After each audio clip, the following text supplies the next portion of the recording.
आवाज़ आ रही है बेटा आप लोगों को? जी मैम, वालेकुम सलाम। यस मैम, यस आ मैम। रही है। वालेकुम सलाम। जी, आप लोगों के कुछ क्वेश्चंस थे, पहले डिस्कस कर लें, उसके बाद हम वो जेनेसिस स्टार्ट करते हैं।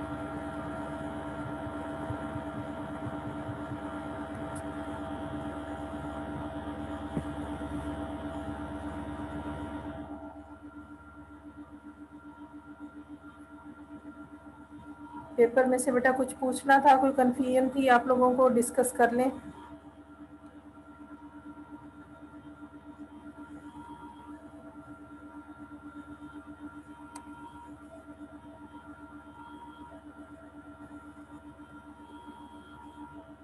मैम, अगर आप स्क्रीन शेयरिंग अलाउ कर देती तो हम पीडीएफ शेयर कर देते ना, तो उसमें से फिर आपको एमसीक्यूज बता देते कौन कौन सा हमें सही, मतलब जिसमें कंफ्यूजन थी। मैं कर देती हूँ।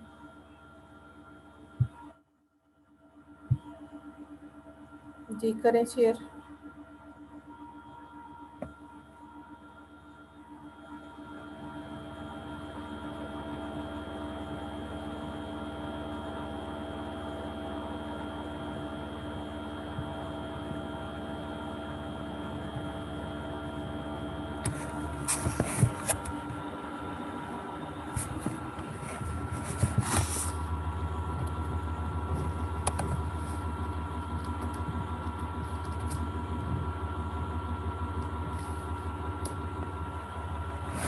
जी बेटा अलाउ कर दिया, शेयर करें।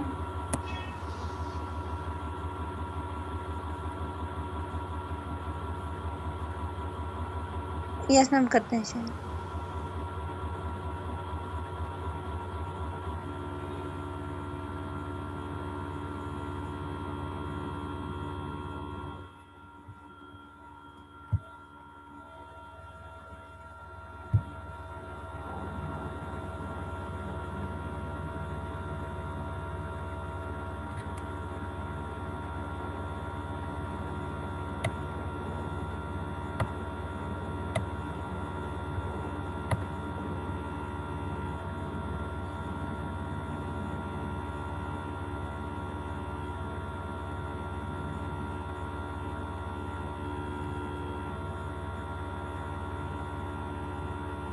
स्क्रीन शेयर हो रही है? जी हो रही है।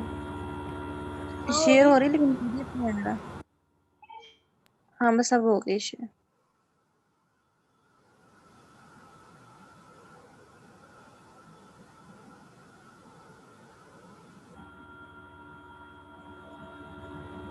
हाँ जी बेटा, इसमें क्या मसला है? Modification of sperm from brown to tailed is called, क्या कहते हैं मॉडिफिकेशन को?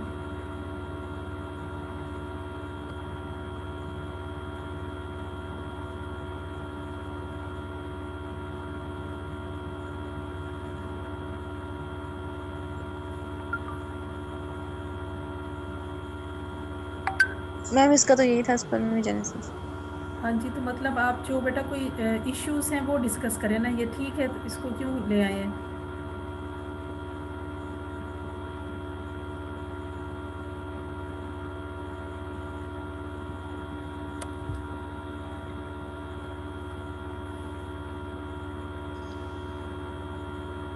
मैम ये 6th का बता दें।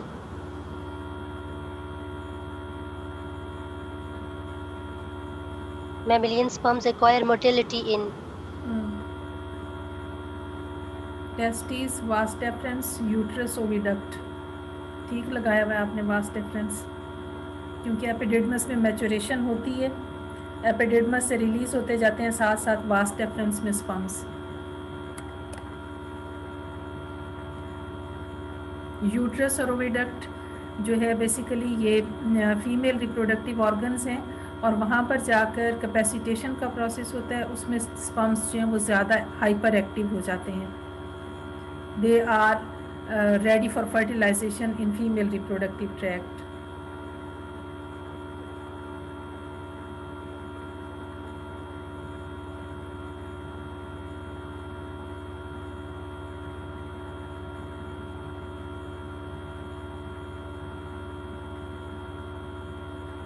After spermiation remaining syncytium is called residual body. इसको आपने सेमिनिफेरस टिब्यूल कहा हुआ है। सेमिनिफेरस टिब्यूल तो पूरा टिब्यूल होता है टेस्टिस के अंदर। रेसिड्यूअल बॉडी मतलब बाकी बच जाती है जो।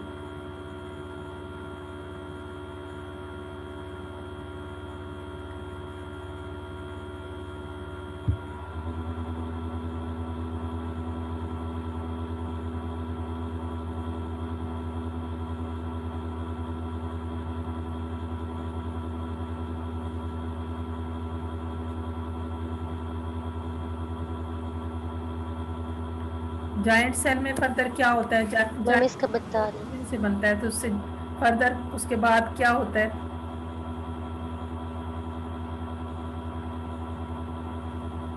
मैम वो तो 2 सेल्स ज्वाइन करते हैं तो जॉइंट सेल बनता है और बाकी सारों को वो फेगोसाइटोज कर लेते हैं, खत्म हो जाते हैं। जायंट सेल जो है वो डिप्लॉयड होता है, तो आगे उसने जो बनाने हैं वो मियोसिस से बनाएगा या माइटोसिस से बनाएगा?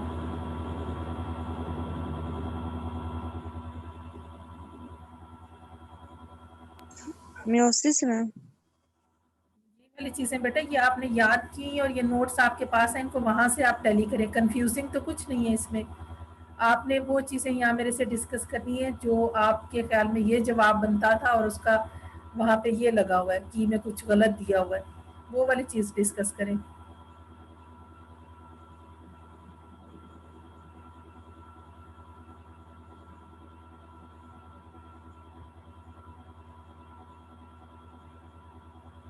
जी और कोई क्वेश्चन चलें आगे। Tightly packed chromatin is transcriptionally inactive. कौन सी स्टेज पर जाकर इनएक्टिव होता है, ये पढ़ा था हमने।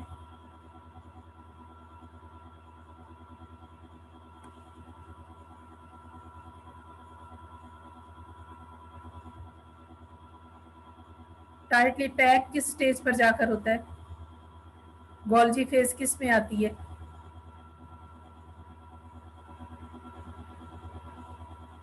स्पर्म में आती है ना।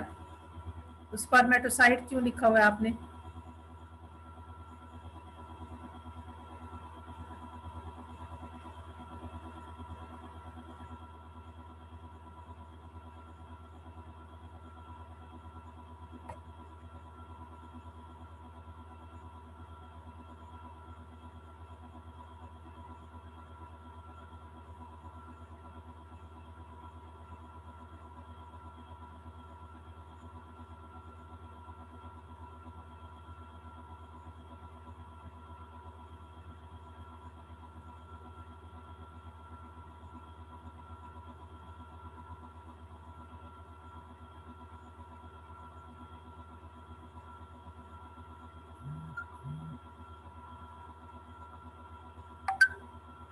जी ठीक है, ये भी स्पर्मेटोगोनिया में क्रोमेटिन जो वो न्यूक्लियर मेम्ब्रेन के साथ एसोसिएटेड होता है।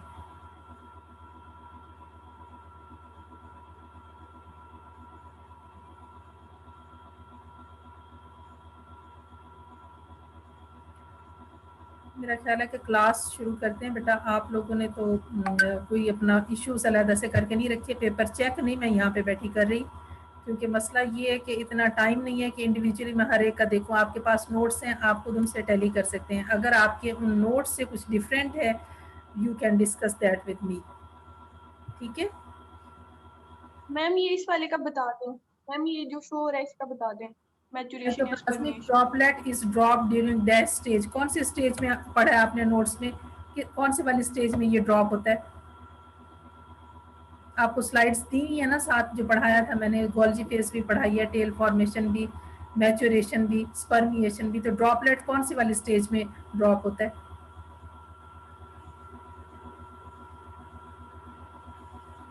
टेल टेल फॉर्मेशन में होता है।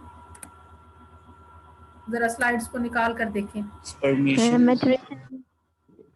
स्लाइड्स को निकालें और देखें कि किस में ड्रॉप होता है।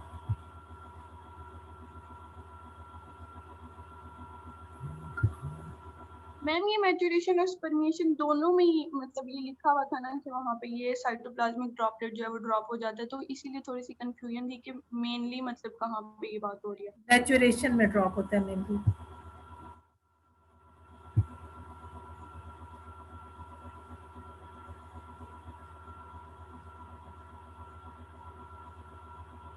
स्क्रीन नजर आ रही है आपको वो जेनेसिस की? Yes ma'am. हमने स्पर्मेटोजेनेसिस कंप्लीट कर लिया था, स्पर्मिएशन भी पढ़ लिया था. Now is the oogenesis, that is the formation of female gamete. Human beings के हवाले से मैमल्स में से हमने ह्यूमन को डिस्कस किया था. तो ह्यूमन में ही oogenesis किस तरह से होती है. ह्यूमन में प्राइमोडियल जर्म सेल्स जो हैं when they reach to the gonads, gonads की डिफ्रेंशिएशन क्या होगी, गोनेड्स को ओवरी बनना है या टेस्टिस बनना है, it depends on the genetic makeup of that embryo. उस एम्ब्रियो की जीन्स पे डिपेंड करता है कि गोनेड्स ने ओवरी में डिफ्रेंशिएट होना है या टेस्टिस में. तो ह्यूमन एम्ब्रियो में if the genetic makeup of that embryo is female, then the primordial germ cells, when they reach into the genital ridge, they will differentiate into specific cells which are known as oogonia. ये primordial germ sales जब उस genital ridge में पहुंचेंगे जिसने ovary बनानी है, तो वहां पर जाकर ये डिफ्रेंशिएट हो जाते हैं. इनकी डेस्टिनेशन कंफर्म हो जाती है that they are going to make the female gametes, और उस स्टेज पर undifferentiated primordial germ cells को कहते हैं oogonia. ये oogonia जब जेनिटल रिज में पहुंच जाते हैं वहाँ ये माइटोटिकली डिवाइड करते हैं, रैपिडली क्लस्टर्स बना देते हैं सेल्स का, और उस वक्त इनकी रेप्लिकेशन या मल्टीप्लिकेशन या डिवीजन जो है वो पीक पे होती है. इसके लिए जब रिसर्च की गई तो ये पता चला they divide rapidly from the 2nd to the 7th month of the gestation. उस एम्ब्रियो की जो with in the body of mother development हो रही है उसमें 2nd मंथ से लेकर 7 मंथ तक ये oogonia बहुत तेज़ी से माइटोटिकली डिवाइड करते रहते हैं. oogonia का मतलब क्या है, oo for egg and gonia for mother, यानी egg mother cell. This is not a haploid cell, ये डिप्लॉइड सेल होगा. इसमें मियोसिस नहीं हुई, ये माइटोटिकली डिवाइड कर रहा है और अपना नंबर जो है वो बढ़ाता रहता है. यहाँ पर इन्होंने ये ग्राफ शो किया हुआ है, उसमें आप देख सकते हैं कि ये ड्यूरिंग द जेस्टेशनल पीरियड जो है उसमें फीटस के अंदर यानी उस एम्ब्रियो के अंदर जिसने फीमेल में डेवलप होना है, ये उसका जेस्टेशनल पीरियड शो किया हुआ है मंथ्स एंड, जो कि 9 मंथ्स एंड सम डेज का जेस्टेशनल पीरियड होता है. इस दौरान उसमें 2nd मंथ से लेकर और 7 मंथ तक ये पीक पे है number of oogonia. Number of germ cells into 10⁻⁶, मतलब मिलियंस की तादाद में ये oogonia जो है इनका नंबर जो है 7 मंथ तक इंक्रीज कर जाता है. लेकिन जैसे ही 7 मंथ के बाद वाला टाइम आता है, लास्ट ट्राइमेस्टर आता है इसके जेस्टेशनल पीरियड का, तो इनका नंबर जो है वो ड्रॉप होना शुरू हो जाता है. इनमें से बहुत सारे oogonia जो हैं वो एपोप्टोसिस से उनकी डेथ हो जाती है, और फिर भी 2 से 3 मिलियन के दरमियान नंबर जो है इनका वो रह जाता है.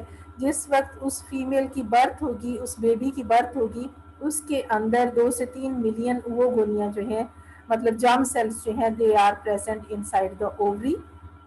बर्थ के बाद वो फीमेल जो है जैसे जैसे आप प्रोग्रेस करेगी उसकी लाइफ, उसमें 12 ईयर्स पे जाके प्यूबर्टल स्टेज आती है. तो ये नंबर ऑफ जर्म सेल्स जो हैं, ये number of gamete producing cell जो है with the passage of time उसमें कम होते जाते हैं. फर्दर इनका रिन्यूअल जो है उसके बारे में पहले कोई हमारे पास ऐसा एविडेंस नहीं था. यही कहा जाता था कि eight the time of birth female जो नंबर ऑफ oogonia या oocytes लेकर आती है अपने साथ, with the passage of time उनका नंबर डिक्रीज करता जाता है. जबकि हमने स्पर्मेटोजेनेसिस में ये पढ़ा था कि eight the time of puberty जब स्पर्मेटोजेनेसिस शुरू होती है तो मेल्स में जो ए टाइप स्पर्मेटोगोनिया है, they have the property of stem cell, वो अपना नंबर इंक्रीज कर सकते हैं. तो थ्रू आउट द लाइफ जब तक उनमें स्पर्मेटोजेनेसिस होती रहती है तब तक उनमें ये गैमीट सेल्स का नंबर भी कंटिन्यूसली इंक्रीज हो सकता है. लेकिन फीमेल के अंदर eight the time of birth जितने वो गैमेटोसाइट्स अपने साथ लेकर आएंगी उतने ही गैमेटोसाइट्स जो हैं उनकी लाइफ में रहेंगे, बल्कि उनका नंबर जो है with the passage of time, क्योंकि ये साथ साथ रिलीज होते रहते हैं पीरियोडिकली, वो नंबर जो है इनका वो डिक्रीज करता जाएगा. oogenesis is much different from the spermatogenesis. ये नंबर जो है 7 मिलियन जर्म सेल्स होता है at the 7th month of gestation. After the 7th month of embryonic development, however, the number of germ cells drops precipitously. बहुत तेजी से ये number जो है वो गिरना शुरू हो जाता है, कम होना शुरू हो जाता है, क्योंकि सेल डेथ शुरू हो जाती है, एपोप्टोसिस.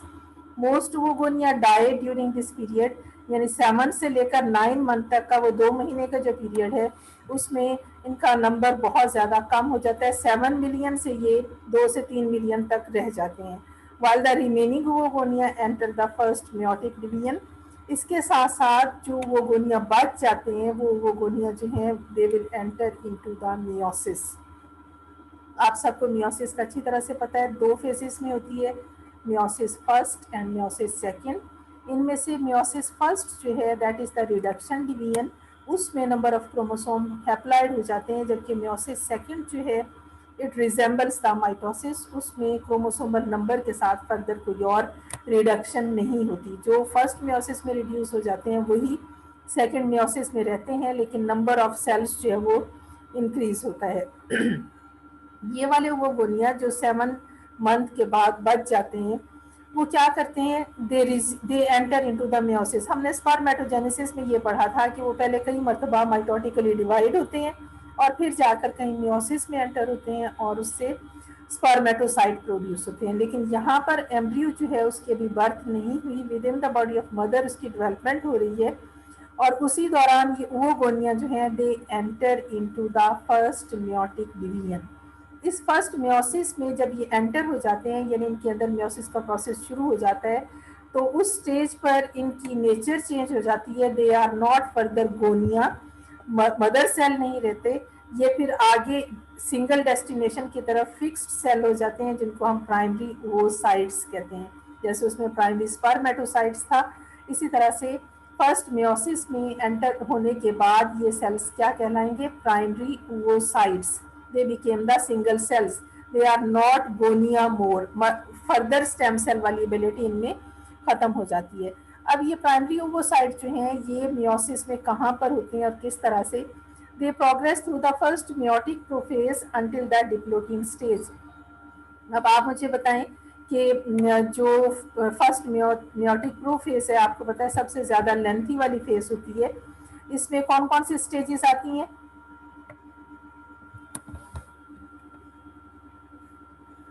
प्रोफेज फर्स्ट जो होती है बेटा मियोसिस की, उसमें कौन कौन सी स्टेजेस आती हैं? लेप्टोटीन, जाइगोटीन, पैकेटीन, नाम सुना हुआ है कुछ?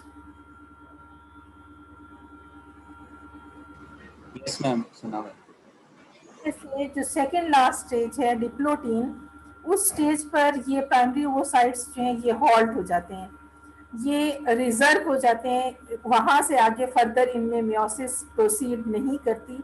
इस स्टेज वाले प्राइमरी ओवोसाइट्स जो हैं they are present in the female baby at the time of birth. Always remember, males में जो सेक्स कॉर्ड्स थे they have lot of spermatogonia inside at the time of birth, लेकिन उनकी further mitotic division से number जो है birth के बाद भी बढ़ सकता है। लेकिन इन फीमेल एम्ब्रियो जो उसका 7 मंथ से लेकर 9 मंथ का जेस्टेशनल पीरियड है, उसमें जो ओवोगोनिया उसके अंदर रह जाते हैं they enter into first meiosis. First meiosis की प्रोफेज फर्स्ट की डिप्लोटीन स्टेज पर ये सेल्स जो हैं हॉल्ट हो जाते हैं, इनका न्यूक्लियस उस स्टेज पर रुक जाता है, यानी फर्स्ट मियोसिस की प्रोफेज फर्स्ट भी कंप्लीट नहीं होती है। अभी इसमें एक स्टेज डायकिनेसिस रहती है जिसमें वो क्रोमोसोम्स जो उन्होंने कम्प्लीटली सेपरेट होना है। तो डिप्लोटीन स्टेज वाले ये सेल्स जो हैं they are known as primary oocyte, और फीमेल बेबी की जब बर्थ होगी that carries this primary oocytes in its ovary, at which point they are maintained until the female mature. वो फीमेल उसकी बर्थ हो जाएगी और फिर वो अपना चाइल्डहुड गुजारने के बाद जब सेक्सुअली मैच्योर होगी तब ये प्राइमरी ओवोसाइट्स जो हैं they will complete the meiosis. With the onset of puberty groups of oocytes periodically resume meiosis. आगे हम पढ़ते हैं फीमेल्स में जो रिप्रोडक्टिव साइकिल है वो पीरियोडिकली होता है, यानी एक मखसूस टाइम पीरियड के बाद रिपीट होता है। तो उस साइकिल में स्पेसिफिकली चंद एक ओवोसाइट्स जो हैं, मतलब उनका नंबर जो है वो 2, 3, 4, 8 और मैक्सिमम 12 ओवोसाइट्स हो सकता है एक साइकिल में, जो फर्दर मियोसिस को कंप्लीट करते हैं। सारे के सारे at a time meiosis complete नहीं करते, बल्कि पीरियोडिकली एक मखसूस गैप के साथ। Thus in the human female the first part of meiosis begins in the embryo, अभी वो एम्ब्रियोनिक स्टेज में ही है, within the body of mother है, तभी उसमें मियोसिस शुरू हो जाती है। And the signal to resume meiosis is not given until रफली 12 years लेटर।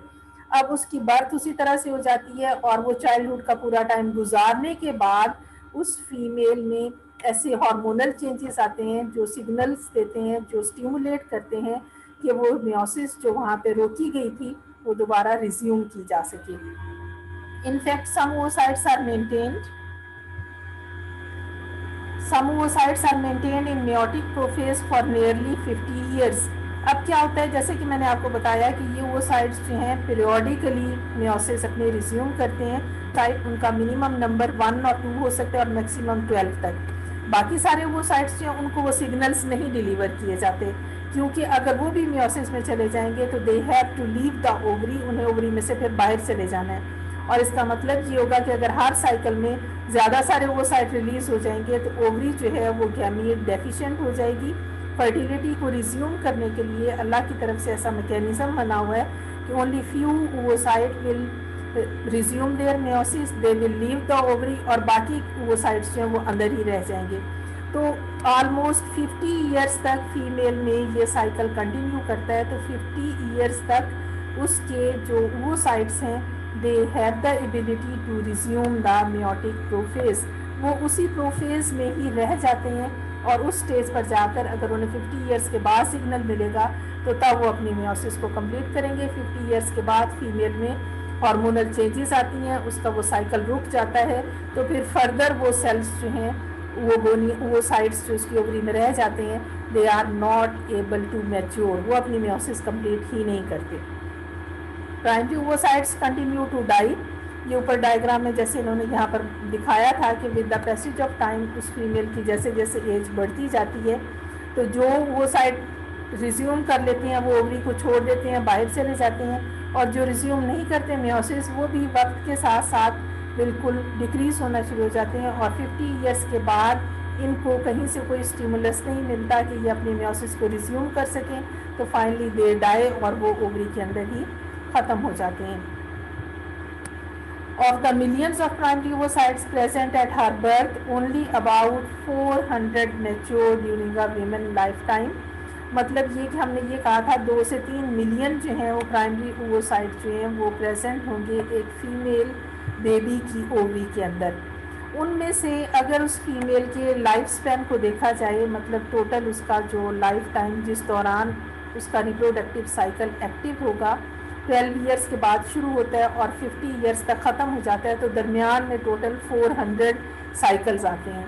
उन 400 साइकिल्स में रफली 400 oocytes जो हैं वो उसकी बॉडी से मैच्योर होंगे, रिलीज़ होंगे, और अगर फर्टिलाइज हो गए तो कंसेप्शन हो जाती है, और अगर फर्टिलाइज नहीं होते तो वो एक्सक्रीट हो जाते हैं। तो मतलब ये है कि बाकी मिलियंस जो प्राइमरी oocytes थे they finally die inside the ovary, वो वहीं पर ही ख़त्म हो जाते हैं, उनको ऑप्शन ही नहीं मिलता कि वो फर्दर प्रोग्रेस करें। अब इसके लिए इन जो प्राइमरी oocytes हैं इनका रिजर्व जो है वो eight the time of birth female के अंदर प्रेजेंट होता है। ये वाला एक वेल डिफाइंड और बहुत सारी रिसर्चेस के बाद कंफर्म किया हुआ कंसेप्ट था, लेकिन रिसेंटली एक और स्टडी है जिसने हाईलाइट किया कि ओवरीज जो हैं उनमें भी टेस्टिस की तरह कुछ स्टेम सेल्स पाए जाते हैं। इसको थोड़ा सा देख लेते हैं। It has long been thought that the number of oocytes in a female mammal including humans is established during embryogenesis and never increases. हमने ये कहा कि 2 से 3 मिलियन रह जाते हैं और वही पूरी ज़िंदगी उसमें हर साइकिल में पार्टिसिपेट करते हैं, रिलीज़ होते हैं। लेकिन वो कहता है कि ये वाला एस्टैब्लिश्ड एक फैक्ट था कि एम्ब्रियोजेनेसिस में जितने उसके अंदर प्राइमरी oocyte आएंगे उनका नंबर आगे उसकी लाइफ में इंक्रीज नहीं करता। Radioactive labelling of oocyte nuclei also supported the view that the number of oocyte is fixed during embryonic life। इसके लिए 1951 से ही रेडियोएक्टिव लेबलिंग से रिसर्च की गई और ये देखा गया कि oocyte के न्यूक्लियाई जो स्टेन किए गए थे उन्होंने रेडियोएक्टिव डाई के साथ उतने ही रहे through out the life of that female जो वो एम्ब्रियोनिक लाइफ से कैरी करके आई थी, लेकर आई थी। लेकिन Recently, however, Zhu and colleagues 2008 में they have claimed to find female germ-line stem cells in the ovaries of adult mice. उन्होंने ये claim किया है अपने research में कि फीमेल की माइस में ये एक्सपेरिमेंट किया था कि फीमेल ओवरीज जो हैं they also carry some stem cells. Stem cells का मतलब क्या है? They are the oogonia. ये ऐसे सेल्स हैं जो अभी मियोसिस में एंटर ही नहीं हुए और वो नंबर अपना इंक्रीज कर सकते हैं by mitosis. Such a finding would mean that the loss of female fertility in mammals might not be due solely to the aging of the oocytes, but also to the depletion of primordial germ cells or stem cells. Thus, the ovary may have some regenerative abilities that remain unexplored. उन्होंने ये कहा कि अगर उनकी बात को सच मान लिया जाता है तो इसका ये मतलब है कि वक्त या उम्र गुजरने के साथ साथ फीमेल में फर्टिलिटी कम होती जाती है, क्योंकि हमने देखा कि उसमें वो साइट्स का नंबर डिक्रीज कर रहा है तो ऑटोमेटिकली उसकी आगे न्यू बेबी बॉर्न करने की सलाहियत जो है वो भी कम होती जाती है. तो इसका ये मतलब है अगर हम इनकी बात को सच मान लें कि उसकी फर्टिलिटी जो है वो साइट के कम होने की वजह से नहीं हो रही, बल्कि ये स्टेम सेल्स का नंबर जो है ओवरी के अंदर कम होता जा रहा है, जिस तरह से वो साइट का नंबर कम होता है तभी वो आगे फर्टाइल नहीं रहती आफ्टर 50 ईयर्स, क्योंकि उसमें ये सेल्स अवेलेबल नहीं रहते. ये एक जनरल कॉन्सेप्ट था, मतलब इसको बहुत ज़्यादा फोकस करने की ज़रूरत नहीं है. जो ऊपर ये बताया गया है ये वेल एस्टेब्लिश्ड एक फैक्ट है जिसमें जर्म सेल्स के बारे में बहुत ज़्यादा मतलब हमारे पास कोई ऐसे सबूत नहीं है कि हम कंफर्म करें कि ओवरीज के अंदर भी जर्म सेल्स पाए जाते हैं. अब आप एक वीडियो देख लें प्राइमोडियल जर्म सेल्स की कि किस तरह से प्राइमोडियल जर्म सेल्स जो हैं वो बनते हैं और फीमेल्स में उनकी मैच्योरेशन कैसे होती है oogenesis में.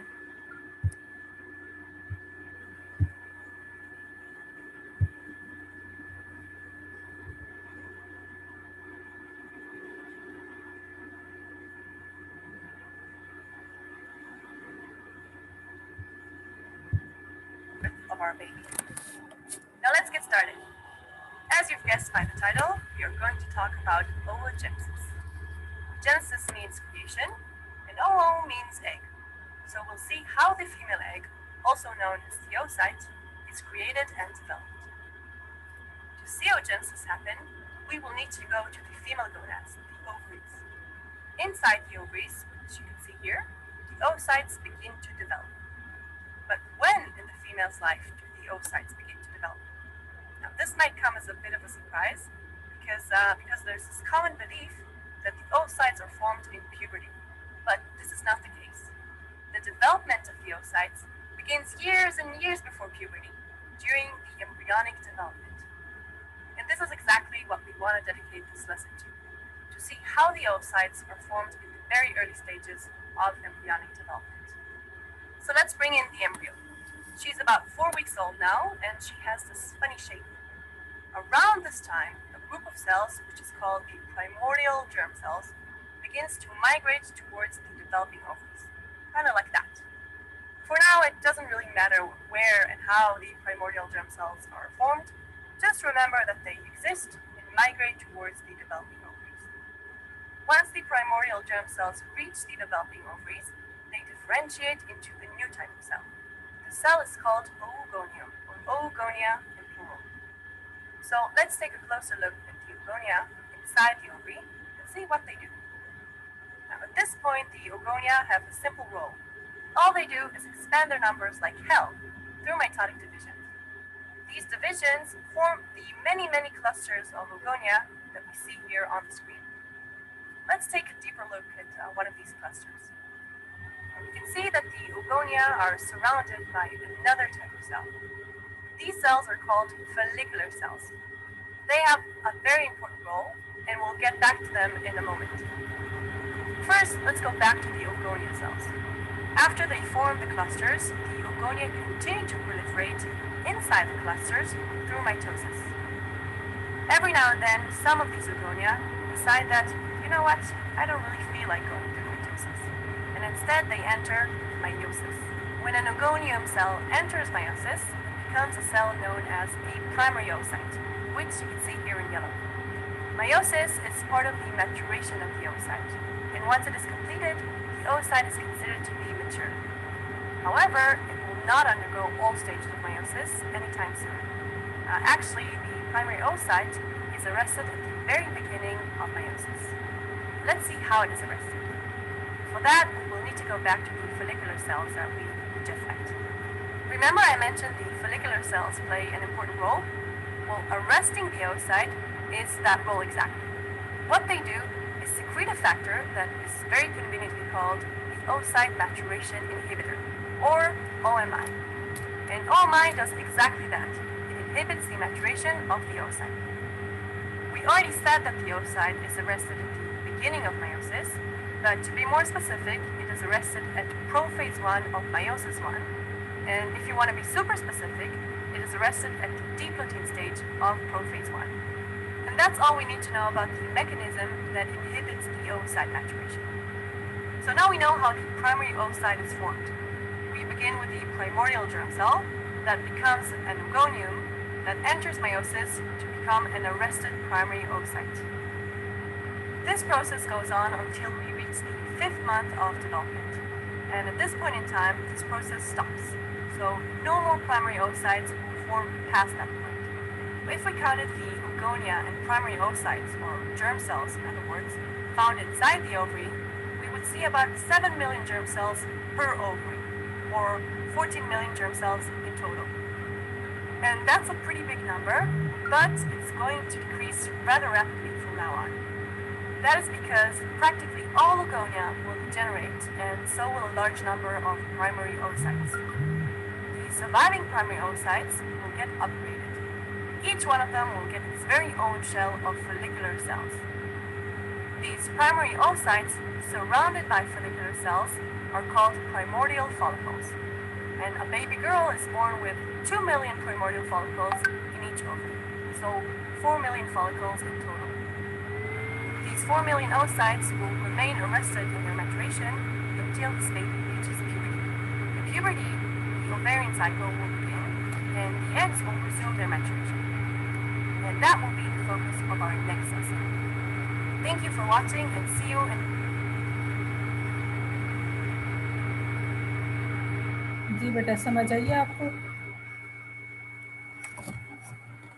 आगे फॉलिक्यूलोजेनेसिस हम पढ़ेंगे, उसमें ज़्यादा डिटेल जो है कि फॉलिकल्स क्या होते हैं, लेकिन जो oogenesis है, oogonia और oocyte फॉर्मेशन, उसके बारे में कोई क्वेश्चन, कोई चीज़ आपको नहीं समझ आई तो पूछें।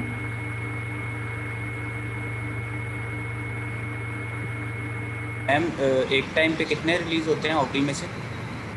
यूजुअली बेटा एक साइकिल में एक जो है उसका रिलीज़ होना कंपलसरी है, लेकिन स्टिमुलस पे डिपेंड कर रहा होता है। सिग्नल्स जो हैं, अगर वो हार्मोन ज़्यादा रिलीज़ हो रहे हैं, ओवर एक्टिव है हाइपोथैलेमस एंड पिट्यूटरी, तो 2 से लेकर 12 तक मैक्सिमम रिलीज़ हो सकते हैं। Very unusual. मैम जो बाकी होते हैं वो फिर डिजेनरेट हो जाते हैं?